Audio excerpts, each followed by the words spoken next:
Welcome to the Arizona Pickleball League podcast, presented by Jigsaw Health. It's fun to feel good.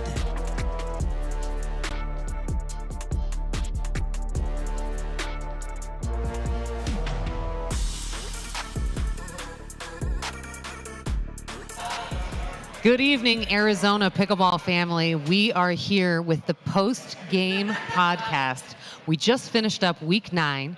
I'm Ashley Leroux alongside the Orchard security guy, OSG.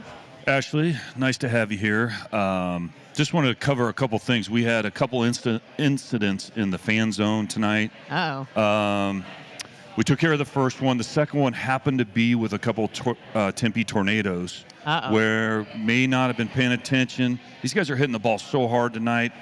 It may have clipped a fingernail on one of their hands, but I think we took care of it. We made sure everyone was aware, put their drinks down so we didn't have any spills on the court. But other than that, it was a great night. Did you repair that nail? I looked into it. I did a little super glue, which you can put on the cracks so it kind of stops it a little bit. And then she can file it tomorrow, not tonight, though. Okay. She needs to get a little bit of time to cure. Has to cure. Got to let that seal up really nice so she doesn't break it further when she tries to file that down. Well, good to know. I think it's time that we introduce our MVP for the night, Kris Heddings. Kris, how are you feeling after such a victorious victory? It was super fun tonight. That's all I have to say. It was awesome, and my body feels fantastic, which is not always the case. You know, I could tell you were smiling a lot more tonight than last time I saw you out on the court, and that you were wincing a lot less. Yeah, the last couple times, every time I tried to explode, I was worried. And it's hard to concentrate and play well when you're worried about exploding and your body actually exploding. Yes. So I've been struggling with that for a while, and this weekend I could tell it would be different by Tuesday. My body started feeling real good, and wasn't nervous about going from 0 to 60. Right. 60? Yeah, I can't go to 100. Oh. 60's your max. Yeah. I run the 40-yard dash in about 6 seconds, so 60, that's all I can do. That works. Well, it worked for you tonight. So going to the start of the game, we had some new players tonight. So a new matchup. You guys were down, I believe, was 8-2. Yep. With Lucas and Steph. Timeout was called. Yep. What happened?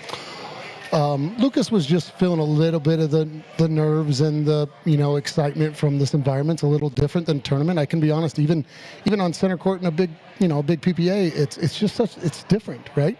And so he's feeling that a little bit. And I think he was covering middle a little too much. And I just kind of tried to get him to settle down and just said, cross-court dink, sit home, and she'll feed the ball to you. And if you noticed, right away, he started just flicking the ball through the middle over and over. And plus, Steph's two-handed backhand is insane. So he doesn't have to do as much with her backhand as he would a traditional mixed player, right? Because their strength is their right side. So he made those adjustments, and Steph played solid the whole time. Lucas had a little bit of hiccup at the very beginning, but balled out, got his so-called shit together, and played awesome. And he's a fantastic kid. Great energy, good kid, baller. Yeah, he was really fun to watch. We had him on the podcast on Monday to just introduce him as a new player for this evening, and he is just a lot of fun. He is. He's a great kid, and it's my thing, man. I love these younger players, and it's nice to have younger players who also are really talented but still willing to be coachable. Mm-hmm. I love that about a kid. Anybody who's good at anything should always be seeking more knowledge and learning how to get better. And if you're coachable when you're already a fantastic player, holy crap, what can you be? Well, I love that you are the team captain and also a mentor to these guys out there. I can see it, when you're talking to them as you're walking back to the baseline, and they're just so receptive. They have a lot of respect for you. I just said that to Ashley. That part has been the funnest part for me, to watch someone like Ashley come in late, not have a ton of tournament experience, not really have a court awareness, shot selection ability, but has all the tools. Oh, yes. And, she just walked up, and we both were like trying to think each other for the moment. You know what I mean? And that was special for me. I actually said, thank you for letting me be the old man who kind of helps out a little bit, you know, and I think she was actually grateful, and I think she doesn't think she'd be the player that she was if she didn't come on to a team that I'm on, and that's pretty cool. That is pretty cool. Yep. Do you think she's 0 to 100, or do you think she would only? I don't think she's ever at 0. I think she's at like 35 all the time with her legs, and I was like, okay. I told her one time, you're moving when you should be standing still, and you're standing still when you should be moving. She goes, oh, okay. So flip it in reverse. Yeah. One time I told, she thought I complimented her on a shot in practice one time, and she thought I said hard to believe. So anytime she does anything good now, anytime she does anything good on the court, I tell her, that's hard to believe. So but you didn't, of course, say that. No, I didn't. I said, that was awesome. And she was just like, I was like, what did you think? She goes, I thought you said hard to believe. I thought it was hilarious. That's funny. So it's a little inside joke now. Yep. I do have a question for you, OSG. Did you have a chance to check the height of the net prior to this match? I did. Kris, pretty uncommon, but we missed some serves tonight. Yeah. What happened on that? So I, on each timeout, need to go through my shot routine. And on timeouts, one of my things that if I was being coached by my father would say, get into your routines, no matter what you do. And I lose sight of those routines sometimes after a timeout. So if you noticed, most of my mistakes were right after a timeout or right at the beginning. I have a brain that's all over the map. Some part of that is trying to help other people, and sometimes I just should be focused on my own game, right? And I don't think I'm ever tough on my teammates at all. I just know what they have and try to help them get to those strengths. And sometimes I lose focus on mine, and I told Ashley, I said, every point they scored on me and you was my fault. Every single one. And she goes, shut up. You know? But it was true. She played fantastic, and her energy was great, and she's just a pleasure to be on the court with. But yes, that was set perfect. 34 inches in the middle, 36 on the edges. Okay, yeah, I was just wondering if it was a bit high. One of my serves would say otherwise, but yes. I'll take your food. It was just so out of the ordinary for you. I thought, there's no way that OSG failed to check the height of the net tonight. No, it can't be. But I just had to double check. Can't be. I did just get something through the earpiece that the Scorchers have requested me to check your paddle for delamination after the head bumps. Oh, after the so the paddle. We have a machine right over next door. We'll have to we'll go through that, and then we'll confirm all that later this evening. I have to give my father credit for that. I was a very young man wrestler, and I would step out onto the mat, and my dad would beat the living hell out of me right before I go on a match. He would slap the and just get me ready to roll. And so everyone thinks I'm beating myself up. That's not something I do. I beat myself up afterwards. Like tonight, I'll think about my missed return, my 3 missed serves, just stuff like that. I don't do it on the court. You can't do it on the court. You got to let it go and move on. Yes. But any good athlete thinks about the stuff that he messed up, and you don't let it beat you up. You just think about it and you move on and you work on it. So tonight was fun. You have to have a short memory in the middle of the game. Absolutely. And then reflect after. Absolutely. I think there's a lot of wisdom to that. That was well said. A lot better than my analogy. Well, I don't know. See, you're doing it again. You're beating yourself up after the game. So you're saying these headbutts, you've had a lot of practice with pain management. I played a few combat sports in my life. So, a little pickleball. As you notice, a ball's up to Pesta about that high, and I'm standing in the kitchen like, go ahead. Just beat me up with it. Because I know I don't have the speed to back up. And, you saw, not to boast, but how many did I get back just from staying there and staying home? And if I bail, my partners are better at scrambling. I'm better at staying here and trying to use my hands. Well, your hands are extremely fast. You did get to one lob. I mean, I'm pretty sure you went from 0 to maybe 26, 27 from that spot. I thought it was 23 and a half, but can we go back? Do you have a radar gun? I have a gun. You need a gun? I have a gun. I have a gun. Yeah, talk to us about the fourth quarter, because it was very entertaining. I know the score was there. You guys were competing. Yeah. I mean, you guys were going at it. So, obviously everybody knows the match was in hand, right? But we know that the total points matter in playoffs and for everything. And those are 2 great young men that I love to compete with. Yeah. That's what I had to do is go, hey, this is a chance for me to compete against someone that I've played against or played with so many times. Pesta has been my partner for 20 tournaments, and we have a great relationship and we want to go at each other. There's some times where I get some balls that I shouldn't get just because I know his tendencies and I've played him too much. Pesa is he's a monster, and his recent success is, I can't tell you how much I've enjoyed it. It's amazing. I'm so happy for that kid for winning 2 APPs in a row. It's incredible. It is impressive. It's amazing. It's fun to see the camaraderie between you, even across the net out there tonight. You can tell that you guys are good friends and you just enjoy this. We go at it hard, but there's never anything personal. I mean, he knows that the next hand battle, I'm going to beat him, and I know the next one he's going to hit me with the ball 100 miles an hour. Yep. And you'll take it like a champ. Exactly. Might even hit myself afterwards. Likely. So what's next for your team getting ready then? I'm pretty sure that gets you in. Yep. So now everyone's 0-0. Yep. Our team is, practice a couple days a week. For me, it's rest, right? It's rest, recovery is my big thing, trying to learn that balance of playing enough but still have plenty of days to recover. These guys like to play Monday nights beforehand, and I'm like, guys, that's absolutely not good for me. I don't want to be selfish, but I want to be the best player on the court on Tuesday night that I can be. Yep. And so they've adjusted that. We played on Sunday. Obviously having Lucas and Steph be together more than the 2 hours that we practiced this weekend will help. I think we are on the same page in a lot of phases. That's awesome. And I'm it looked excited. like it tonight. Yeah. It did. The team was just gelling completely. And it was fun. It was super supportive.